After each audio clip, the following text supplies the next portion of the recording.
Internet एक ऐसी चीज जिसे हम हर दिन हर पल इस्तेमाल करते हैं। शॉपिंग करनी हो, दोस्तों से बात करनी हो या कुछ नया सीखना हो, ये हमारी जिंदगी का एक बहुत जरूरी हिस्सा बन गया है। लेकिन क्या कभी हमने सोचा है कि ये कमाल की टेक्नोलॉजी असल में काम कैसे करती है?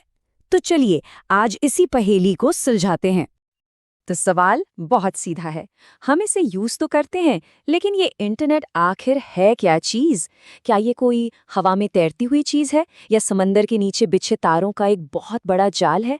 आइए आज इस रहस्य से पर्दा उठाते हैं। तो चलिए शुरू से शुरू करते हैं।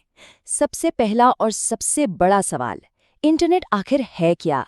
इसे समझने का सबसे आसान तरीका ये है कि इसे दुनिया के सारे नेटवर्कों का सबसे बड़ा नेटवर्क माना जाए।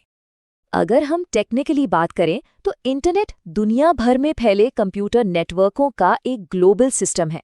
मतलब सोचिए, लाखों करोड़ों कंप्यूटर, सर्वर और हमारे फोन जैसे डिवाइस सब एक दूसरे से जुड़े हुए हैं और इसका बस एक ही मकसद है, किसी भी एक कंप्यूटर को किसी भी दूसरे कंप्यूटर से बात करने की सुविधा देना।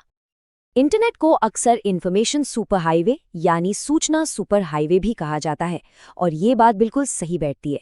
जैसे एक हाईवे अलग अलग शहरों को जोड़ता है, ठीक वैसे ही इंटरनेट जानकारी के अलग अलग भंडारों को जोड़ता है और हम तक पहुंचने का एक सीधा रास्ता बना देता है। ठीक है, तो ये एक सुपर हाईवे है, मान लिया, पर इस हाईवे पर ट्रैफिक कैसे चलता है? इसके नियम कानून क्या है? तो अब समझते हैं इंटरनेट के मुख्य घटकों को, यानी इसके सड़क के नियमों को। समझिए, इस पूरे सिस्टम की जो रीढ़ की हड्डी है ना, वो है TCP/IP। ये कुछ नियमों का एक सेट है जो ये तय करता है कि कोई भी जानकारी एक जगह से दूसरी जगह कैसे भेजी और रिसीव की जाएगी। ये बिल्कुल एक पोस्टल सर्विस की तरह काम करता है।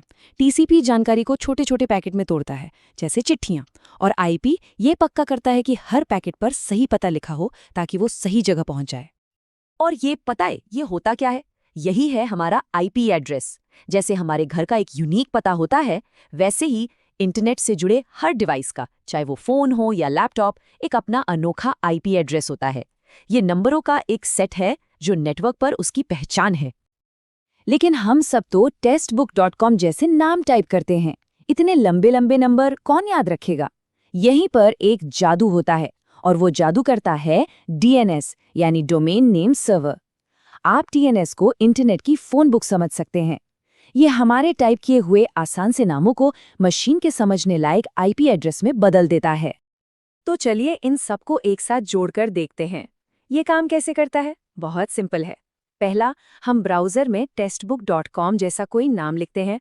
दूसरा, हमारा कंप्यूटर DNS से यानी उस फोन बुक से पूछता है कि भाई इस नाम का IP एड्रेस क्या है। और तीसरा, जैसे ही पता मिलता है, TCP/IP उस पते पर जाकर वेबसाइट का सारा डेटा हमारी स्क्रीन पर ले आता है। बस। लेकिन कहानी यहीं खत्म नहीं होती। इंटरनेट वाली टेक्नोलॉजी का इस्तेमाल सिर्फ पब्लिक के लिए नहीं होता, इसके कुछ प्राइवेट रूप भी हैं। तो अब बात करते हैं इंट्रानेट और एक्स्ट्रानेट की। तो इंटरनेट और इंट्रानेट में क्या फ़र्क है? देखिए, इंटरनेट एक वर्ल्ड वाइड पब्लिक नेटवर्क है जो सबके लिए खुला है। वहीं इंट्रानेट किसी कंपनी या ऑर्गेनाइजेशन का अपना निजी नेटवर्क होता है। मतलब कंपनी का अपना प्राइवेट इंटरनेट, जहां सिर्फ उसके कर्मचारी ही आपस में बात कर सकते हैं या फाइलें शेयर कर सकते हैं। ये बाहरी दुनिया से एकदम सुरक्षित और अलग होता है। और फिर आता है एक्स्ट्रानेट। अब इसे ऐसे समझिए, अगर इंट्रानेट एक मजबूत किला है, तो एक्स्ट्रानेट उस किले से बाहर जाने वाला एक सीक्रेट कंट्रोल्ड रास्ता है। ये इंट्रानेट का ही एक हिस्सा होता है जो कुछ चुने हुए बाहरी लोगों को, जैसे सप्लायर्स या कस्टमर्स को, एक लिमिटेड एक्सेस देता है। चलिए अब जरा और गहराई में चलते हैं और बात करते हैं उन खास भाषाओं की जिन्हें इंटरनेट पर अलग अलग काम करने के लिए इस्तेमाल किया जाता है। इन्हें कहते हैं प्रोटोकॉल। ये नाम तो हम सबने देखा है, HTTP। इसका पूरा नाम है हाइपरटेक्स्ट ट्रांसफर प्रोटोकॉल। आसान भाषा में कहें तो ये वो भाषा है जिसमें हमारा ब्राउज़र वेबसाइट के सर्वर से बात करता है। जब भी हमें एड्रेस बार में HTTP या HTTPS दिखता है, तो समझे यही प्रोटोकॉल काम कर रहा है। फिर आता है FTP यानी फाइल ट्रांसफर प्रोटोकॉल। नाम से ही साफ है, इसका काम है फाइलों को एक कंप्यूटर से दूसरे कंप्यूटर तक पहुंचाना। आजकल भले ही हम क्लाउड सर्विसेज ज़्यादा इस्तेमाल करते हैं, लेकिन बड़ी-बड़ी फाइलों को सर्वर पर अपलोड या डाउनलोड करने के लिए आज भी एफटीपी बहुत काम आता है। और एक बहुत ही पुराना लेकिन बहुत ज़रूरी प्रोटोकॉल है, टेलनेट। ये इंटरनेट के शुरुआती दिनों की चीज़ है। इसका इस्तेमाल दूर रखे किसी दूसरे कंप्यूटर में लॉगिन करके उसे सिर्फ टेक्स्ट कमांड से चलाने के लिए किया जाता था। इसी ने रिमोट एक्सेस की नींव रखी थी।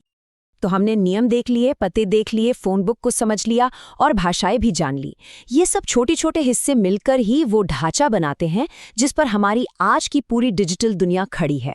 चलिए अब एक कदम पीछे लेते हैं और देखते हैं कि ये सब मिलकर हमारा मॉडर्न डिजिटल इंफ्रास्ट्रक्चर कैसे बनाते हैं। और आपको पता है इसकी शुरुआत कितनी छोटी थी? कहानी शुरू होती है 1969 में, जब अमेरिकी रक्षा विभाग ने आरपानेट नाम का एक प्रोजेक्ट बनाया। तब सिर्फ 4 कंप्यूटर जुड़े थे। 1972 तक ये 23 कंप्यूटरों तक फैला और इंटरनेट कहलाने लगा। और आज ये अरबों डिवाइसेस को जोड़ने वाला एक ग्लोबल नेटवर्क है। क्या कमाल का सफर रहा है। और ये सब टेक्निकल बातें क्यों ज़रूरी हैं? क्योंकि इस एक नेटवर्क ने हमारी ज़िंदगी को पूरी तरह से बदल दिया है। कम्युनिकेशन हो, इन्फॉर्मेशन हो, शॉपिंग हो या एंटरटेनमेंट, सब कुछ इसी तकनीक की वजह से मुमकिन है। ईमेल से लेकर ऑनलाइन गेम्स तक सब इसी नेटवर्क पर तो चलता है। तो सोचिए, कहाँ सिर्फ 4 कंप्यूटरों का एक छोटा सा सिस्टम और कहाँ आज हमारे पूरे समाज की रीढ़ की हड्डी। ये सफ़र वाकई में हैरान करने वाला है। और ये बात हमें एक बहुत ही दिलचस्प सवाल पर लाकर खड़ा कर देती है। ये पूरा सिस्टम 50 साल से भी ज़्यादा पुराना है। तो सोचने वाली बात यह है कि आने वाले 50 साल कैसे होंगे? भविष्य में ये हमें कहाँ ले जाएगा?